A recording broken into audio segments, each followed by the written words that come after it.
Maška a také Jana Maška. Jan Mašek, vítěz českého poháru, který teď bude muset hodně bojovat v brance číslo 7 a 8. A uvidíme, že dnešní semifinálové jízdy pravděpodobně Tereza Blašková se dostává ke břehu, ještě zachránit post, tak aby vybavení bylo připraveno do druhé jízdy 7. českého poháru ve Vodnickou. Pořadí 135, 89, Klibuškin Kašpar, dvojice, která se teď propadla na 5. místo. Teď ale vidíme velké problémy a zlomený list. Mikulaj zapletal se svým parťákem a bratrem Vojtěchem Zapletalem. Závodníci, kteří jeli výborně ve sjezdu na sjezdové debutány na letošním mistrovství světa. Závodníci, kteří stanuli na stupínku, který znamená ten nejvyšší bod a nejvyšší post. V tuto chvíli budou muset bojovat o medaile.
Teď tedy oznáme toho závěrečného a Mikulaj Zapletal se svým bratrem Vojtěchem Zapletalem jdou velkým nákladem v brance číslo 18, tak aby přeci jenom nestratili zbytečně rychlost a teď budou také muset zvládnout ten náskok do další pohodné branky.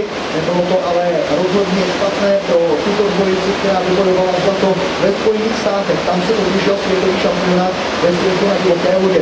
Tak když se nám objeví Volák a točí Volák.